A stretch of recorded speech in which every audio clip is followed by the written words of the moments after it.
My guest is Michael. Michael, why are you here? I'm here today to find out if my wife cheating on me since our child died. You lost a child. Yes, 3 months ago. Very sorry to hear that. Must be devastating in your life. Yes. Why would your wife then compound your sorrow, your pain, with cheating on you?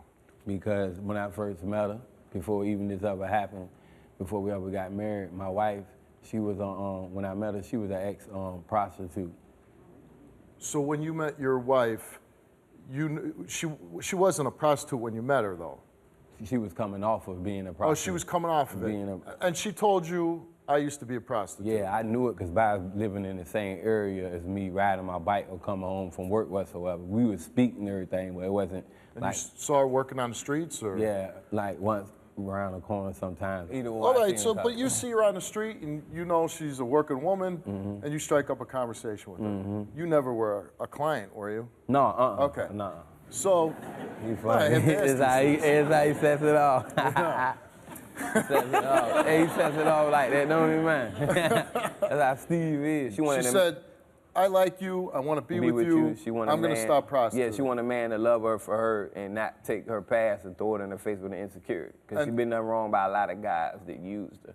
So, and you were good to her. Yes, I was good to her. And our relationship was real, real good and bonded. So next thing you know, we wound up going to jail for something we didn't do. So next thing you know, she left out of the house. She wound up staying with me for 2 months as I was saving the money. Your girlfriend? Yes, my girlfriend before she became my wife. So, oh, you eventually got married? Yeah, we got married. So after we got married and everything, I mean, before we got married, she wound up going and had to live in the shelter. So when she was in the shelter, she thought I forgot about her. So she blanked out in her own little world. And next thing you know, I started calling her. She telling me, call her back later, meet her here, meet her there. I'm like, hold on, something ain't right. You know what I'm saying? You can put two and two together when you know something ain't right. So all of a sudden, like, yo, is you talking about cheating? No, I'm not. She started calling me all types of names, saying her phone broke, it doesn't work. You get one of them saying, oh, she dropped it in the water. And then come to find out, you could pick 1 + 1 = 2, that she was doing something wrong. So I'm like, you know what, I'm done with, I ain't messing with you no more. Then she was in denial about it. I know I'm not cheating on you, kept running back, please, please, I love you, love you. So she wound up coming and telling me I ain't gonna do it no more. So so she admitted that she cheated on you? Yes, one time. Now, was it cheating or was she working? No, she was working this corner strip. So she cheated. So it wasn't like she took money from a guy? She cheated. She just had plain hardcore sex? She cheated, yeah, like a regular woman would. Can you relate to this story? Go to www.stevewilkos.com to get my help. So after the cheating, right, phone call getting a lot of calls. I'm like, hold on, a guy ain't gonna call you one. If you messing with one guy, ain't gonna call you several times, different numbers. Like, no, you out here prostituting, yo. I can tell you prostituting. No, I'm not. F you, this and that. You ain't, you know, basically she was blaming me the way she felt by herself about everything she did. Next thing you know, I wind up catching an STD. You caught an STD? STD, yeah. Just whisper in my ear which one it was. I can't tell you that. They just called it STD. Okay. So, all right, so she tried to be in denial about it. So I got it in a sheet of paper. She didn't believe what the doctor said. So I went to another doctor and showed it to her, so she believed it. So but you had this... STD, yes. Right. So the next thing you know, she started crying, breaking down, saying, oh my God, I don't know what to do. So then she got on her knees, said, I'm sorry, babe. You know I got problems and issues, insecure. I'm like, man, I can't be with you no more. You know how a woman gonna do? They're gonna grab you by your leg, you know, try to hold, if you know you good, so on to hold you back and everything. So next thing you know, I went on here and accepted it, because I already knew the rules and consequences I was getting in. So me and her, we got back together. After that, we got a crib together and everything. So during the process, we got a crib together, she got pregnant. She lost her first child. Well, then the crib comes in handy. Yeah.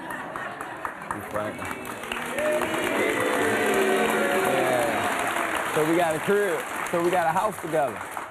And we made a deal like this. I pay the rent, you just do, you know, little light bill, gas bill, buy the little food, I got all the rest. So everything was going normal, like when we first met, back to perfect. So she had a miscarriage. So after that, she had a miscarriage. During that miscarriage progress, we got married. And that was the happiest, like one of the happiest days of her life. So after that. How about your life? Oh yeah. I didn't know. I didn't expect I was gonna get married till about 40, and I'm only 28. You know, after that, she got pregnant again, and this time wasn't a miscarriage. Her stomach was getting big and bigger.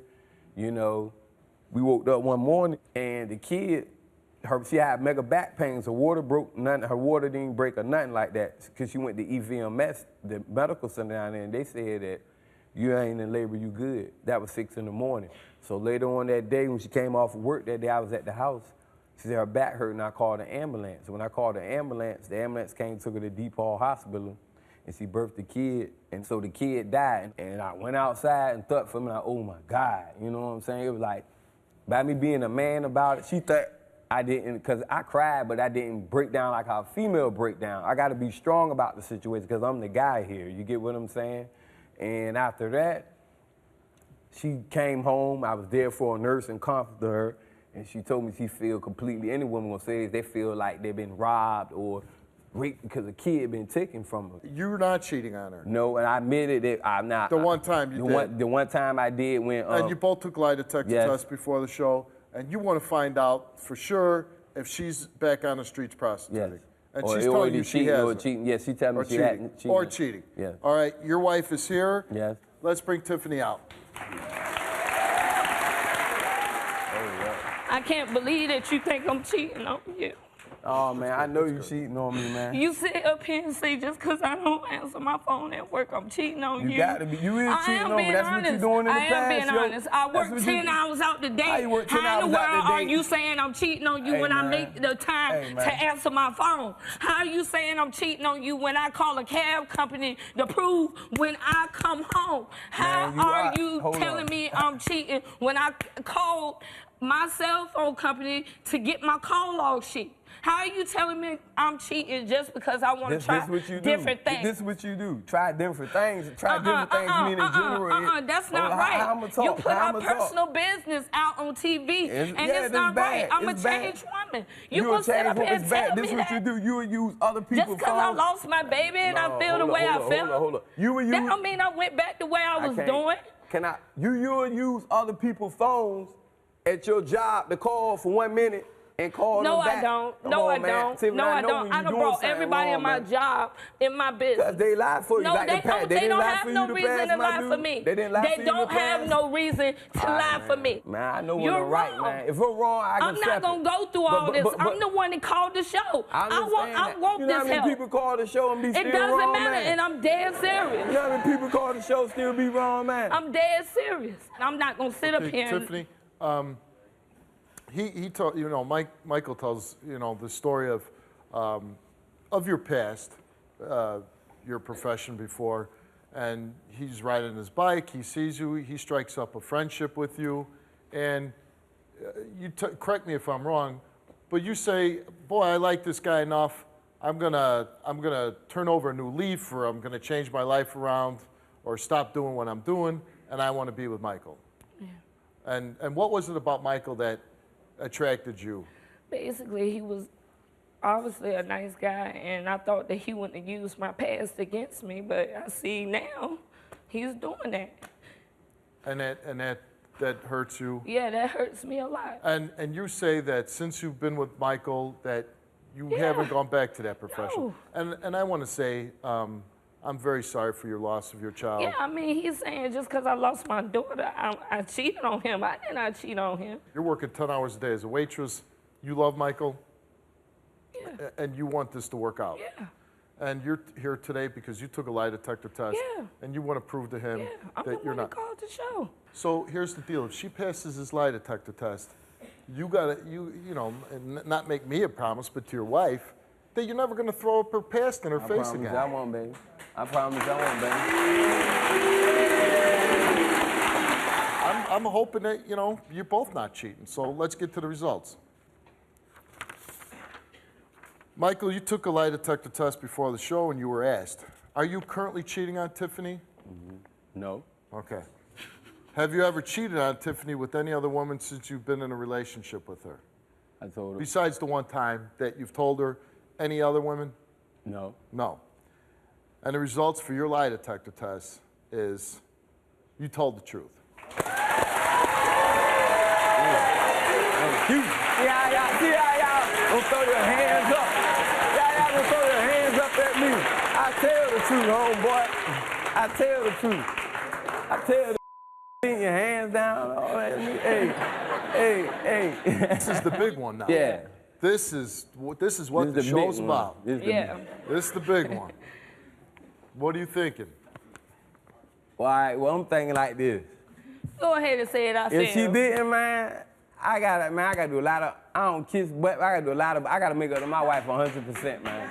I gotta, you know what I'm saying? I gotta give her what she want, a family, start over fresh, brand new, and then, and Steve, if she did. And what if she failed? If she failed, we would have to go to counseling, and she have to tell me honestly why did this happen and how this happened, but I'm not gonna keep on carrying myself in this tight situation. All right.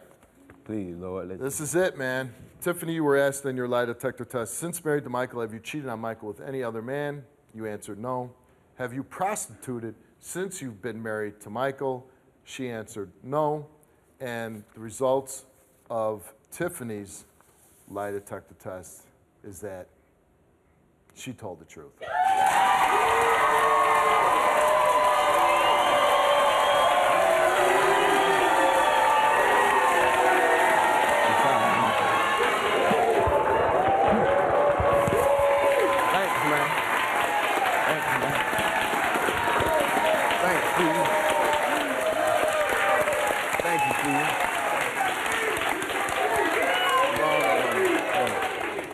This is really nice because you watched the show, right? Mm-hmm. Not a lot of happy endings, right? No, they all one bad and one good. Some of it get worse. But here's a really nice ending. This is a happy ending. And so, but you got a good woman here and you got a good man. And the thing is, that's what you got to remember. Everybody has a past. The past is the past. I need to let it go. You got to let it go. Let it go. Let it go. I called you, Steve, for help because I watch your show all the time. Somebody's going to watch this and say, you know what? She was brave enough to do that. I can do that too.